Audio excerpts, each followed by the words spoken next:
Well, according to this, I am on and broadcasting. I don't know if you're seeing me and hearing me. I'm going to pull my tablet up in a moment, and hopefully everything is not going to go completely insane again.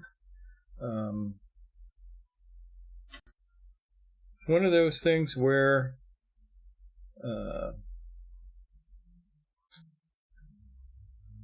looks like I'm on.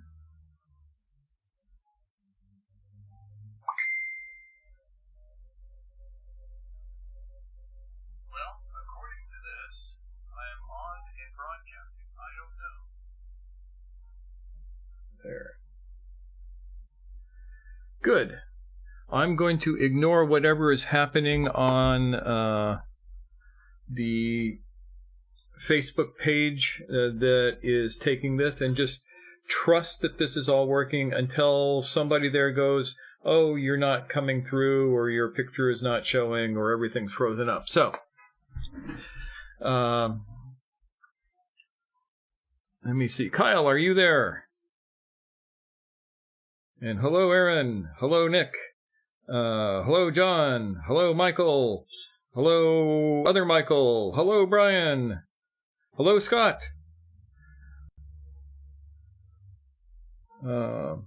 Yeah, Kyle is here. Good. As usual, Kyle will be taking care of typing out questions and other important things. She does the important bits. I just sit here and talk and drink water.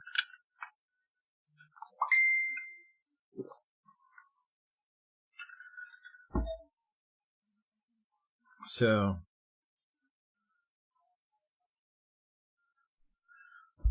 what's been going on? Okay, so I have spent the last week hanging out with all of the Australians that are usually here on the video. The dinging that you hear right now is them sending messages to my phone saying goodbye because they're about to fly back to Australia.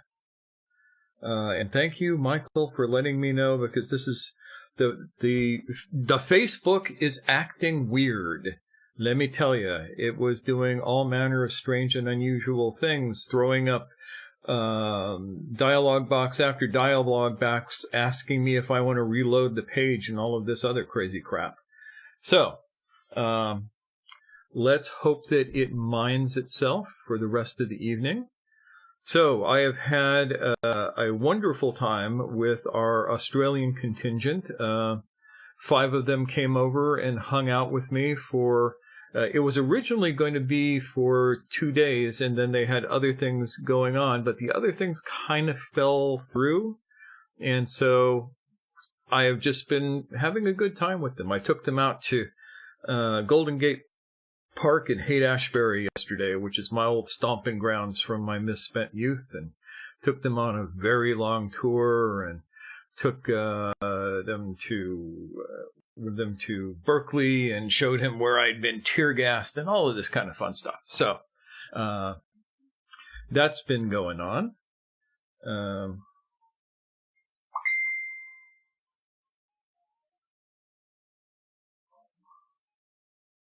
It's being weird. Hi, Robbie. God, you're on. I'm just talking about you. So, anyway, it has been an incredibly fun and pleasant time with them.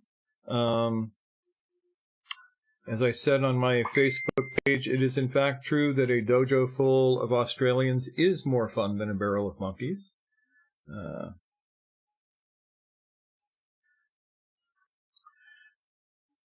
Oh, crap, it's doing it again. It's wanting me to reload the page. It says that I'm not logged in. But I am logged in. So I am just going to be talking, and if something gets wacky, send a message, because I can see you all just about to board the flight. Well, Robbie, you and Nadine have a safe flight back. We're going to miss you terribly while you're gone, and hoping that you get back soon. I'm going to be talking with Ramon about the idea of doing fun things.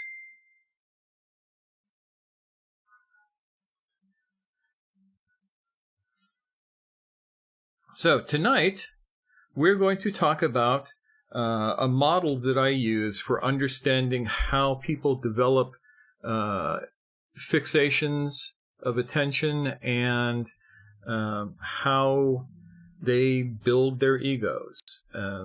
As you know, the ego, or you may or may not know, the ego is basically just in the body. And it's part of the body.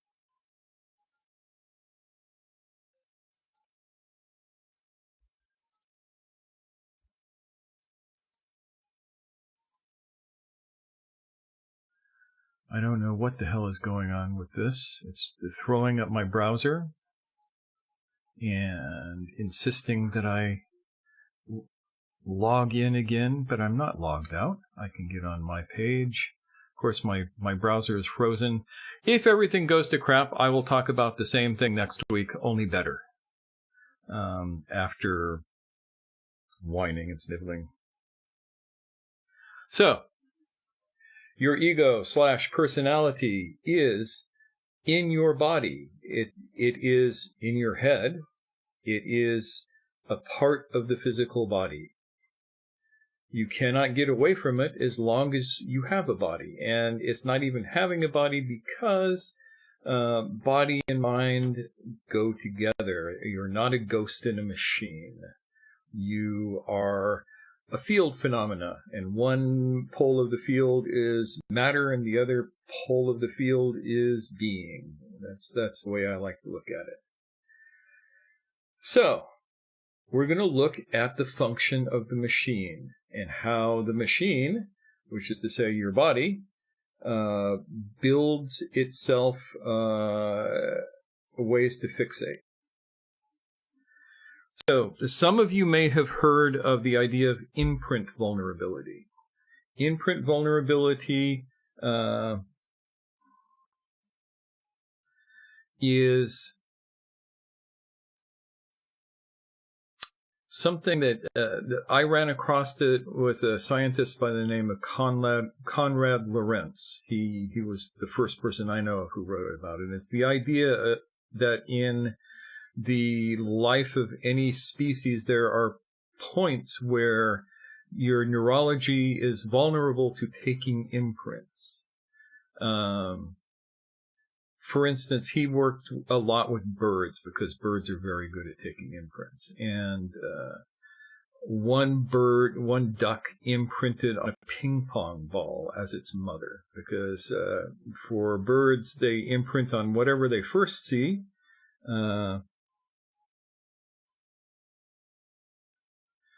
As their parent.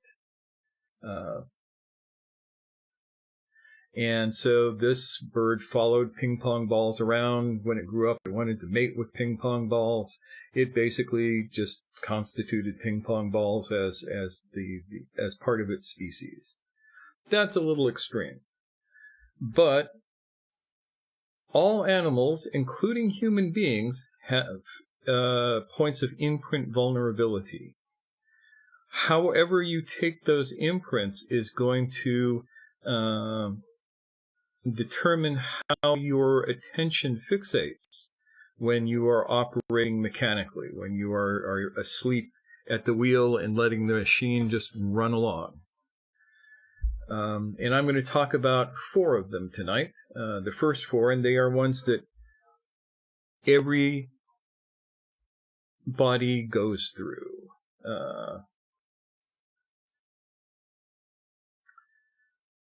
Unless you're brain damaged.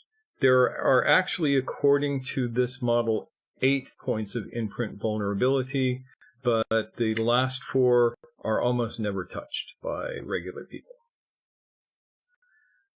And how you take these imprints are going to determine how your fixation builds.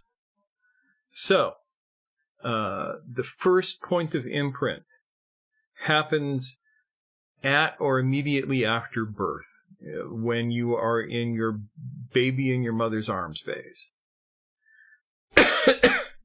And it is basically the survival imprint. It is moving towards that which is nurturing, nice, soft, tastes good, feels good, moving away from anything that is harmful or painful, actually, or disgusting. One of the things that you'll notice if you are around babies and you put something nasty smelling under their noses, they will exhibit disgust. It's hardwired. Sorry, this thing keeps throwing my web browser up in front of everything else and telling me that I need to reload the page. I ain't going to do it because it seems to still be working, and to hell with these incompetent idiots who can't even run a website. I shake my fist at them. Get off my lawn. So, if you take a positive imprint on this, then the world is much more likely to feel safe and nurturing. If you take a negative imprint, the world is much more likely to feel dangerous and unpleasant, and you will be somewhat mistrustful of it. So,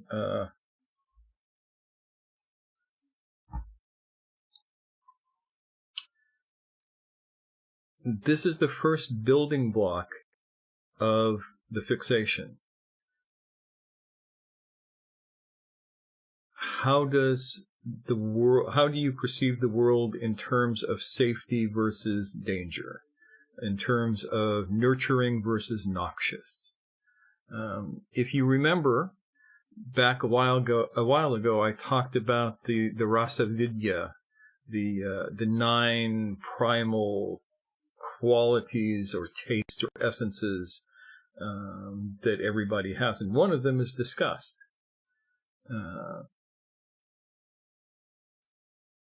And without that, if you did not perceive things as disgusting, you would probably devour them. So,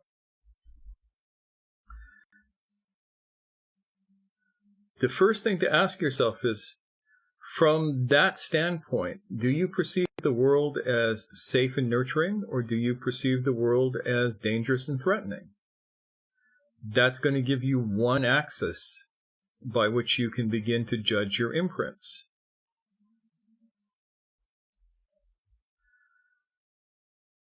This is an imprint pretty much in the lizard brain. It's you see pretty much every life form, no matter how small, exhibiting some form of this.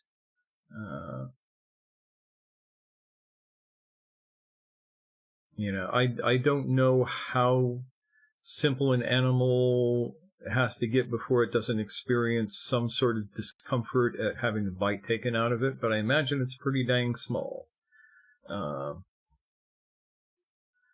I know even jellyfish, when they are in water that has some noxious chemical in it, are going to react to it. And jellyfish don't even have brains. So, very important. People who take a really bad imprint on this run a risk of becoming junkies. I have never met a heroin addict who didn't have a bad first imprint. And it's interesting because the opiate family tends to throw you back into that prenatal phase. I don't know if anybody here has ever been given really heavy painkillers, but if you have, you know that when they take effect, it's like being wrapped in the womb again, if they have given you enough of it. And people who take a really negative imprint at this neurological event will tend to like that feeling a real awful lot.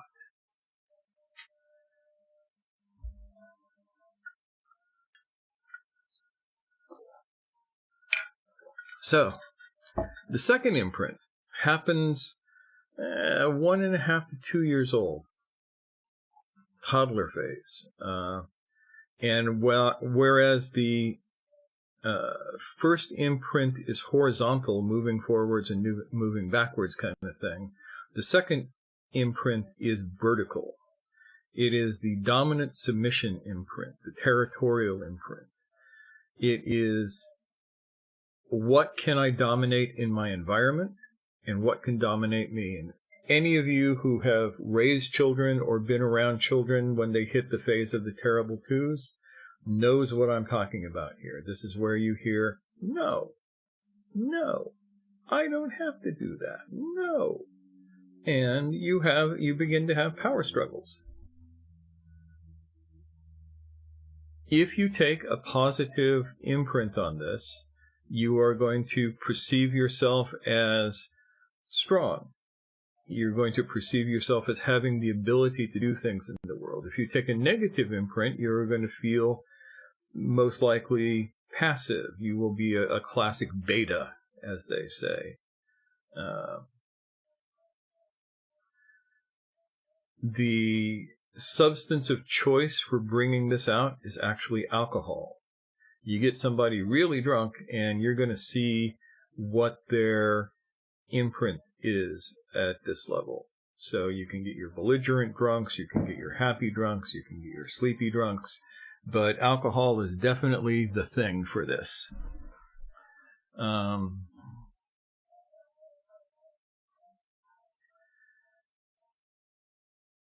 If you take a negative first imprint and a negative second imprint, the world becomes very, very fearful for you. This is where you get the 3 fear types on the Enneagram of fixations. And they'll manifest in different ways depending on how the imprints go. But you look at somebody and you go, where are they in the dominant submission hierarchy? Do they own their environment, or does their environment intimidate them? And that will help you understand what the second level imprint is like. Now, the third level imprint is the linguistic dexterity imprint. There is a reason why in English, dumb means both mute, as in can't speak, and stupid, as in can't think. Because they're kind of connected. Your linguistic intelligence is what most people most of the time think of as your intelligence. It's only one kind, but it's one that we put a high primacy on. This area of imprint vulnerability happens about the time a child begins to talk. And there is a very strong connection between manual dexterity and verbal dexterity. Fine motor skills and fine language skills seem to go hand in hand. I'm not sure of all of the neurology of it, but it seems to be a real thing. And most people who handle language well can handle fine motor skills of one sort or another well, in my experience. There are other things that will throw it off. This is the first real human imprint. You can think of the first imprint as the lizard brain, the second imprint as the monkey brain, and the third imprint as your basic human brain. Because all of a sudden you can handle symbols. Symbols are a big thing with this, because it's not just language, it's symbol systems. It's understanding how to symbolically represent the world around you and the world inside of you, and to express that representation both verbally and manually in things like the arts and sciences. So the substances that bring this out or mimic it are caffeine. Caffeine is a big one. Caffeine and other stimulants that make you talk. And if you've ever been around somebody who was given an amphetamine, for instance, to help them with their ADD or some such, you'll know that they talk and talk and talk and talk and just never, ever shut up. So there is that.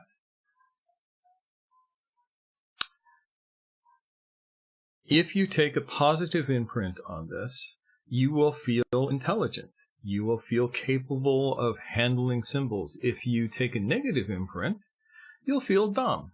And this is one that you can probably recognize thinking back to your school days. The kid who was inarticulate and could not express himself very well was often ridiculed as being a dummy. The kid who could express themselves very, very well was considered intelligent and capable. Neither of these are objective truth. It's just how we perceive them. And that becomes quite interesting when you think about it. So, if you take a strong positive imprint on this, you are going to be able to think quickly, handle symbols, and understand things clearly, as a rule. It doesn't mean that you're going to do anything useful with the information. That comes later.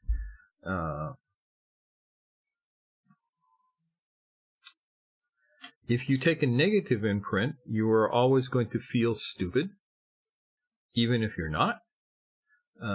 You're going to tend to feel like you're clumsy, and you are going to be uncomfortable in your body in certain ways. So that is a significant thing that you need to look at when looking at a fixation.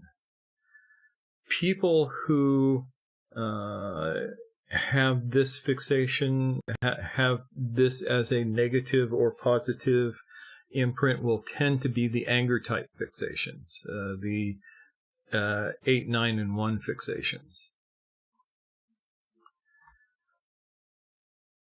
And then we get to the fourth one.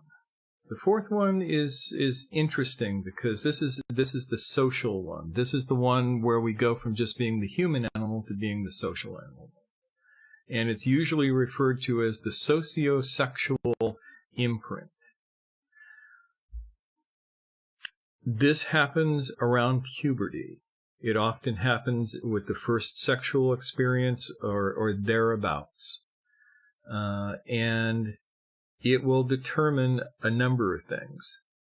One is it will give you your preferences. For instance, I came of age in the 60s. The thing that I still find most attractive in the opposite sex is women who look like hippie chicks. Because that was the holy grail of my life as a teenager. And that's how I took my imprint. For my father's generation, it was women with nylons with seams up the back and garters and things like that. This is also what's going to determine whether or not you're going to be gay or straight, how you imprint around then.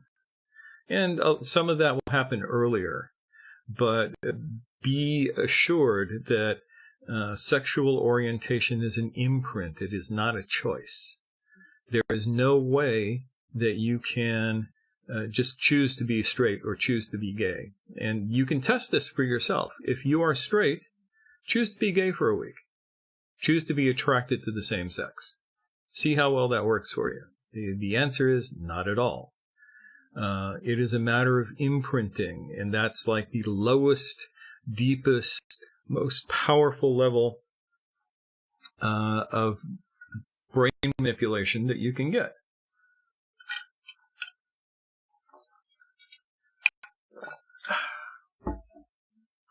So, here we have that, and we also have at this level where you fit in society.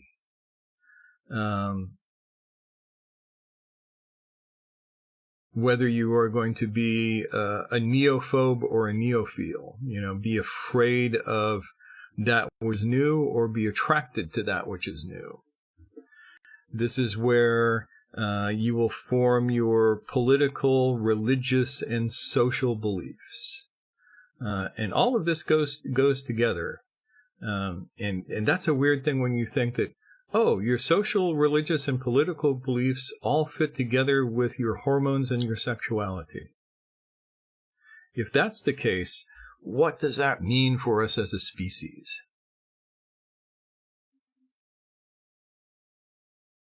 Think about that. So, quick reality check. How are we doing so far? I also want to make sure that I'm still broadcasting here, so somebody say something.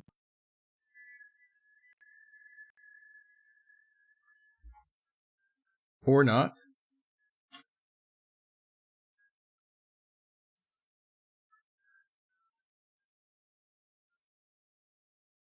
Are we here? Good God, it looks like it dropped my entire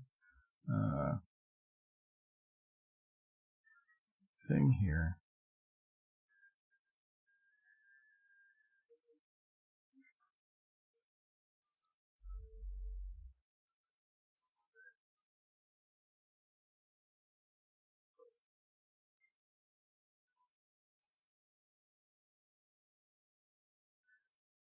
Good. So, any questions on this? Before we carry on.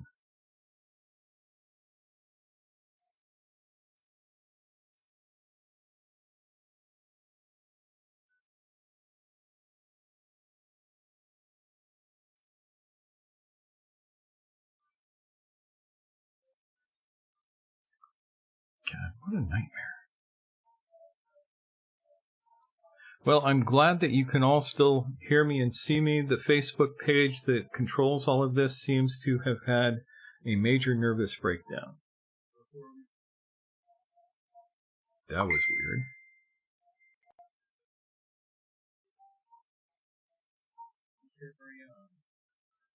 Okay,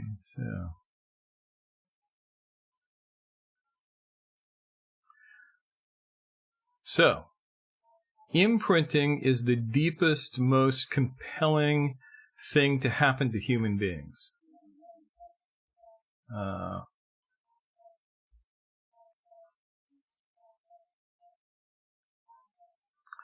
On top of imprinting, you have conditioning.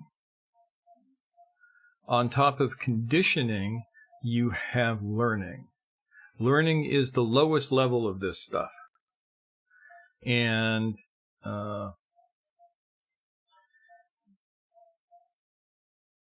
good. I am surprised that this is still functioning. I'm getting a lot of messages that say everything is good, but trust me when I say everything according to Facebook is all bad. Evil, bad, terrible Facebook. We hates it. Precious. Anyway, wrong movie. So, if you think about it, think about that hierarchy. The most compelling fundamental level of your behavior is your imprinting. Then is your conditioning. Conditioning is at two levels. There is cultural conditioning, which includes social conditioning and such like, and personal conditioning that you get from your family. Then there's learning. Learning is the least effective part of this for determining where your attention is going to be going at any given time.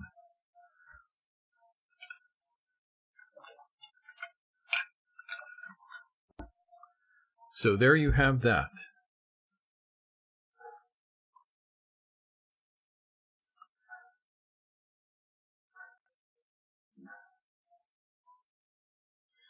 And Aaron asks, how are preferences manifested in each of the imprinting, conditioning, and learning levels?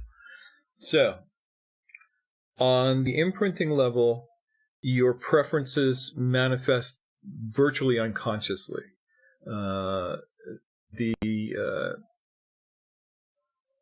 Sanskrit has a word for it that is used in the Yoga Sutras, which is samskara, and that means subliminal traces of the mind that control you. So the Yoga Sutras say, even after you have taken care of all of the stuff that bubbles up into consciousness, there is going to be a layer of conditioning underneath that, that you must address, and that's the imprint level. Now, there are ways to re-imprint this stuff. It ain't easy, but it can be done. People have gotten into a lot of trouble doing this. This particular model was first propounded by Dr. Timothy Leary. You all remember him as the disgraced Harvard professor that ended up getting sent to jail for 30 years for having half a joint in his car that was actually planted by the police.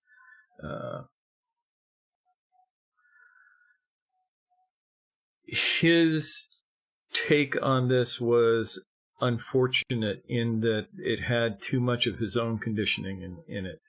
Leary had, by the time he was writing this stuff, this idea about how we were all going to migrate into space and become immortal, and how that would be a good thing. We now know that the human body was not designed to live in free fall. We do not do well in 0G. It ruins us. And the longer we stay in 0G, the more it ruins us. And eventually it would kill us. So we are designed to thrive in the gravity well. So if we ever want to do long-term space exploration, we're going to have to find a way to create artificial gravity in the craft for long-term health. That doesn't mean that you can't float around in 0G recreationally or for fun, because it seems to be kind of good. But as we know from people coming back from the space station, their bodies are wrecked when they're back. And Leary had an untested, unproven theory that 0G outer space experiences would open up levels of imprint vulnerability again. Like I said, untested, unproven, seems to very much likely not be the case. And so that his model needed to be rethought and the flaws in it removed. The first person to do that was Dr. Robert Anton Wilson, also known as Old Bob to the few, who was a brilliant philosopher in his own right. And he took this and, again, he was also into the whole immortality, space migration thing a little bit too much. And that colored his take on it, though his take was clearer and more usable than Larry's. There have been several other people since then who have worked on this model, myself among them, and I am giving you a model that is basically terrestrial, that does not require that you migrate into space to find any kind of value in it.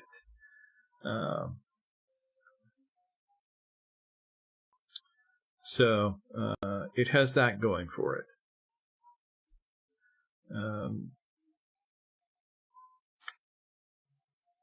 There are 4 more areas of imprint vulnerability that do not happen naturally. They either happen by accident. Somebody's walking around and they see a mushroom that they think is a good, tasty, edible mushroom, and it turns out to be good and tasty, but also loaded with psilocybin, and the next thing you know, you have opened up a window to an imprint vulnerability that you did not know you had.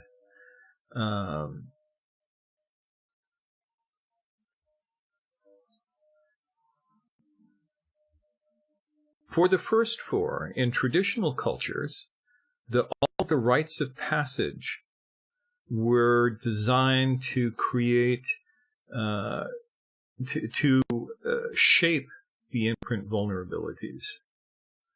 And not every culture addresses all four of them. In some cultures, addressing one or another is frowned upon. In Christian cultures, it is frowned upon to address the Fourth Circuit at all. And if you do, you tend to be looked at as a weirdo and possibly a pervert or a political dissident and all of this kind of stuff, and the torches and the pitchforks come out. So you have to be very, very careful with that in Western culture. We see in elementary school, the closest thing we have to the rite of passage for the Second Circuit is sports games. Not very effective. In primitive tribal cultures, so-called, there were ceremonies that children went through that told them how to imprint on these things. And the thing is, there is no one way to imprint. So the Fourth Circuit of this, the cultural, socio-sexual imprint, is the one that determines how a society wants the first three and perhaps the first four imprints to go.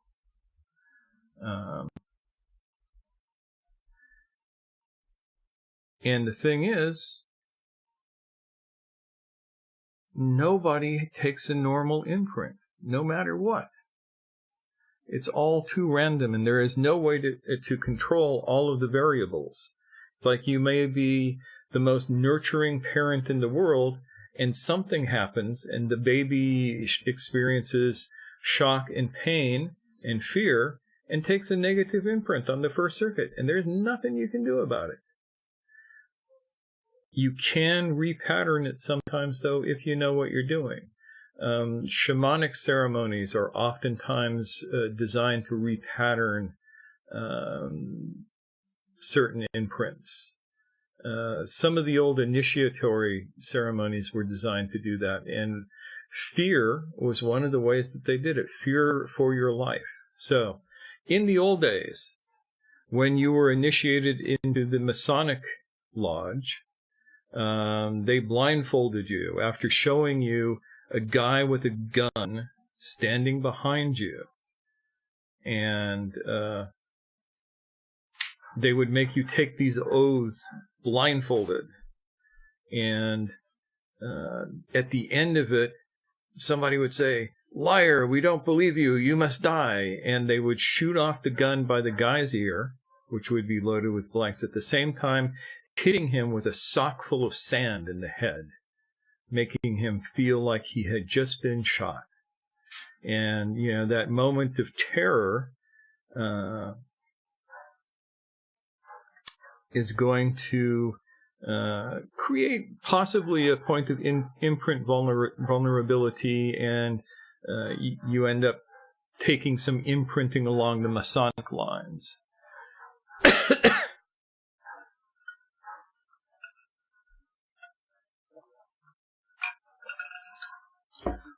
A number of different cultures use adolescent circumcision for the same reason.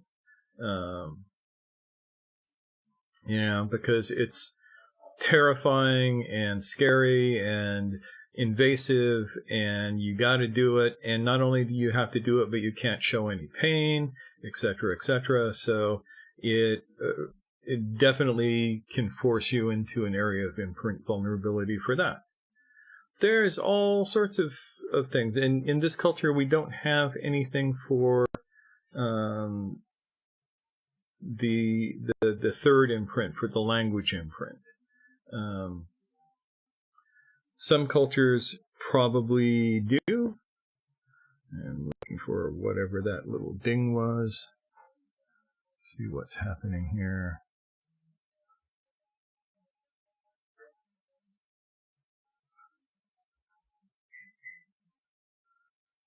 So, no. There we go. Who says what to who?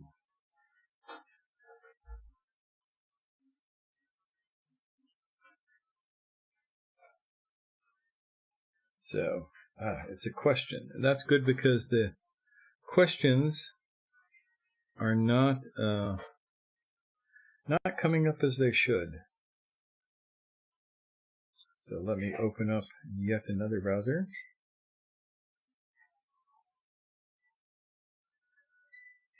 Aaron asks, are imprints guaranteed to happen in the accidental phases?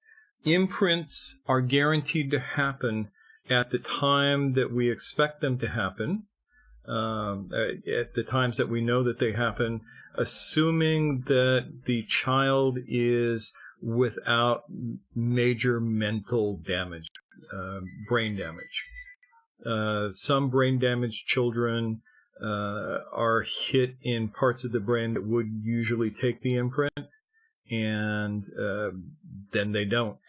But for a normally formed child, those imprints are going to happen. And they're going to happen, all four of them, at about the times that I mentioned. There is some variability. And I should say that this is just a model. This is not reality. This is my best description of what it looks like is going on. If you ask me about this again in a year, I will probably tell you some different things because hopefully I will have learned more. So remember, the map is not the territory. The map describes some of the salient points of the territory. So with that in mind, take everything I say with a small Siberian salt mine and consider that there will be more to it than I can describe to you, and there will be more to it than I can know at this point. And with that in mind, I will continue talking as if I actually knew something.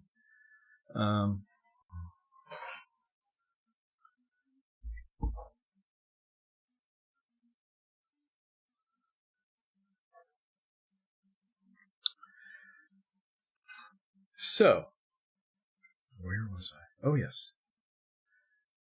The imprints happen.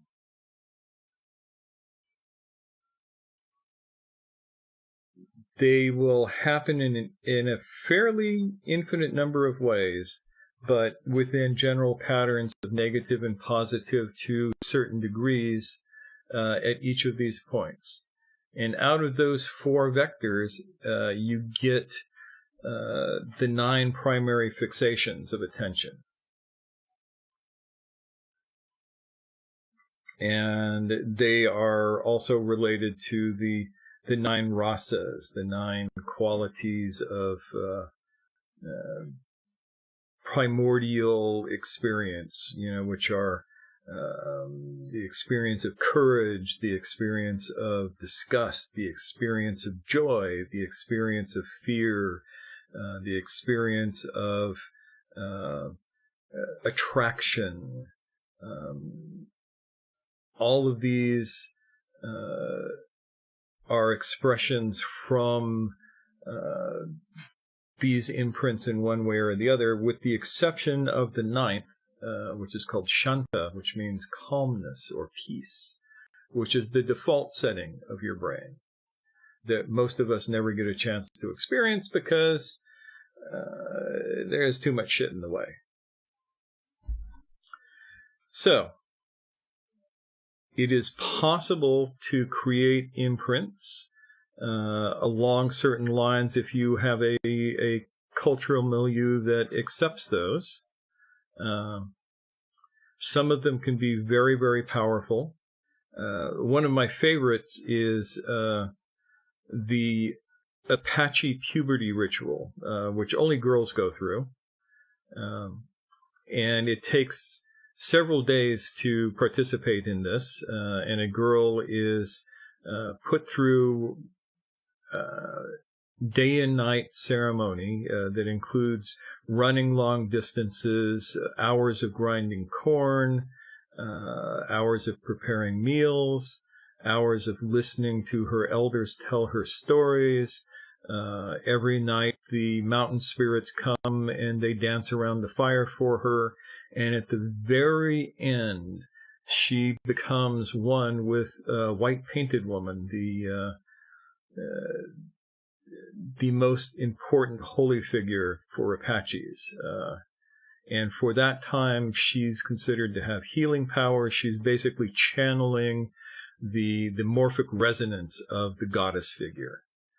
And this is the only ceremony that the Apaches have that they do over and over again. It's like the big one, and that gives young women a very, very powerful imprint, and is considered the thing that keeps the tribe cohesive. So that's one example of it. So in the next few minutes before we have to wrap this up, let's take a quick thought at what these 4 imprints that do not happen accidentally might look like. And the most common 5th one, the 5th one is the most common one to open up, at least in part. Sometimes, and that is, they think of it, Leary or Wilson or both called it the neurosomatic imprint, where your mind and your body begin to become more harmonized. Flow states happen here, especially flow states involving movement. Strange healings go on here. This when somebody has a terminal disease and all of a sudden it goes into complete remission and they're healed of it. Oftentimes they have touched this imprint.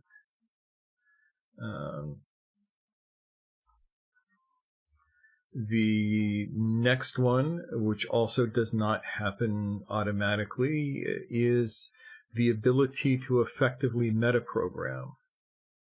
That means you write your own programs for your brain, rather than having them happen to you accidentally, and you have the ability to reprogram pretty much at will. The next one, it gets very rarefied. It's likened to the idea of morphic resonance, morphogenetic field, touching the field of Gaia, touching all life.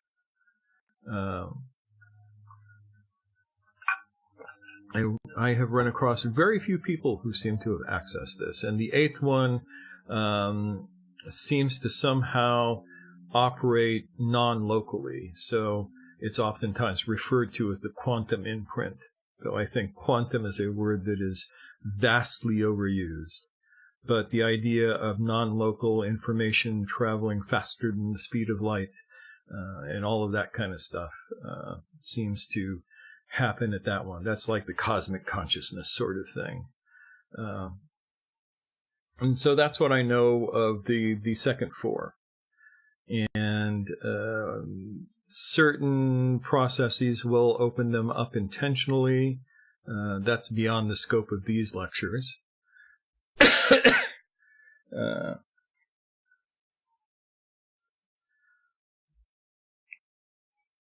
And so there you have it. The idea that your fixations come from imprinting, conditioning, and learning is, I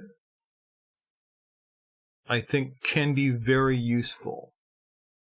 So if you have been working with the Enneagram, especially if you've been doing the Enneagram of fixations, or as they like to call it, the Enneagram of personality, even though it's not, enough of that.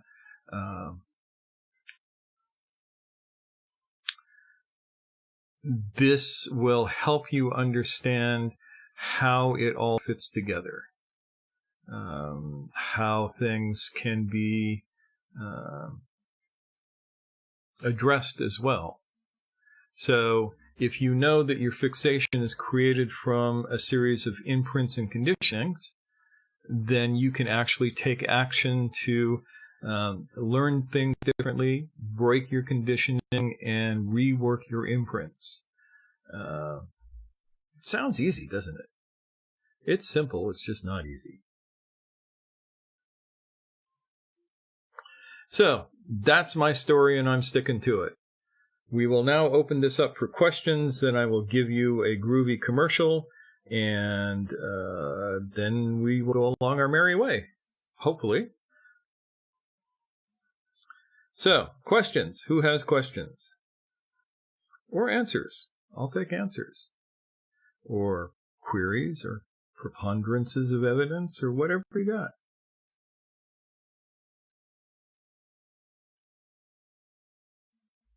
I have no idea how long the lag time is now, so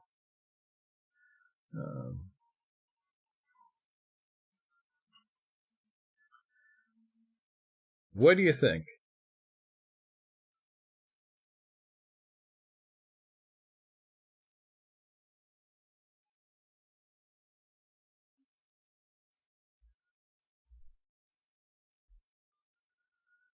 And I'll just sit here patiently staring at the screen, wondering if Facebook is going to do something profoundly stupid with all of this.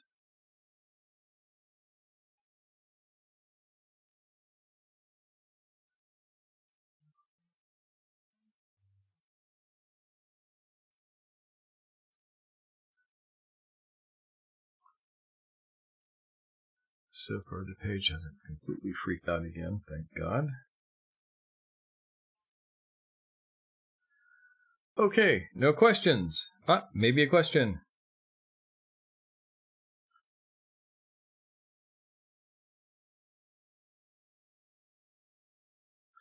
I am a Philip, Aaron asks, are you a Philip K. Dick fan? And have you visited his former residence there? Tangent question. The answer is, I am a big Philip K. Dick fan because he will make your head spin.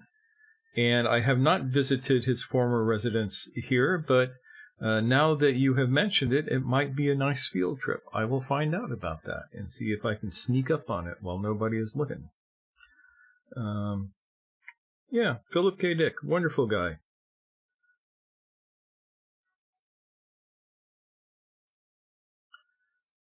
A little scary, though. He was a little scary.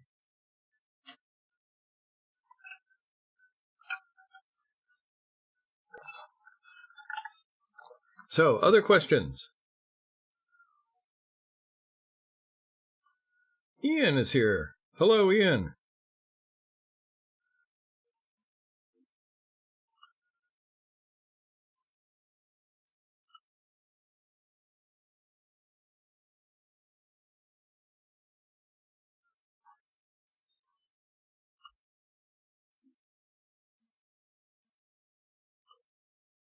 All right, questions going once.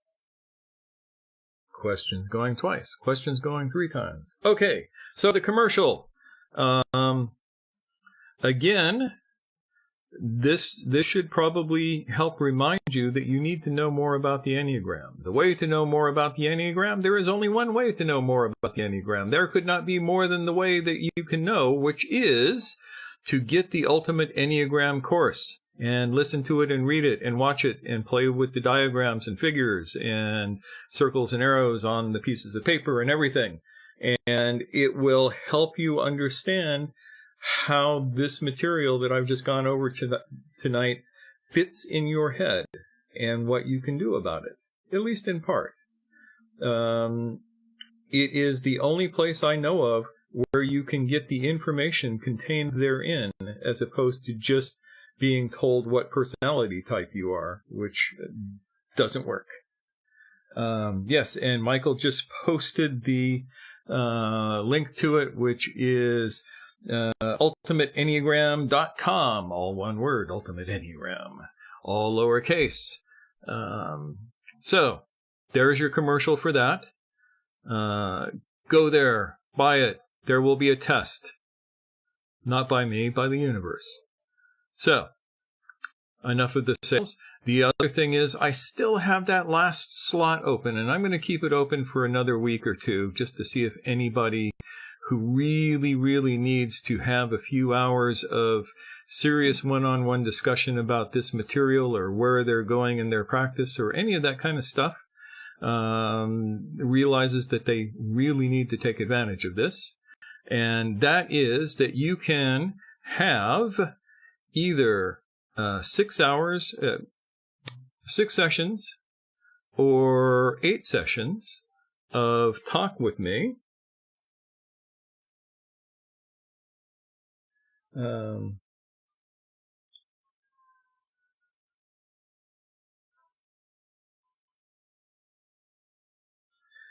Robbie asks an important question, which is, so the continuum concept would be useful in shaping these first 1 or 2 imprints when raising a child. They would be useful in shaping all 4 of the imprints. So yes. Anyway, back to my commercial. I have 1 time slot left open. So you can have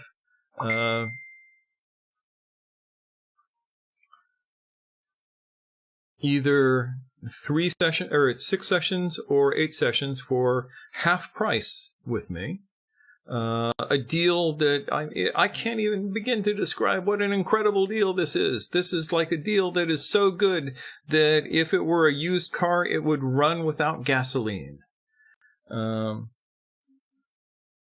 did I really come up with that? Believe it or not, I have not been drinking tonight. So I have no excuse. Anyway, that's still going. I'm going to keep that open for probably 1 to 2 weeks, or until I get bored with keeping it open and put something else in that time slot. And those are my commercials. I am still very, very happy to answer a few questions since we had the screw-ups. And I'm checking questions here.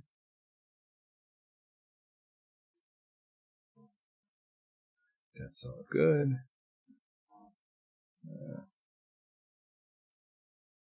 That's all good. That's all good.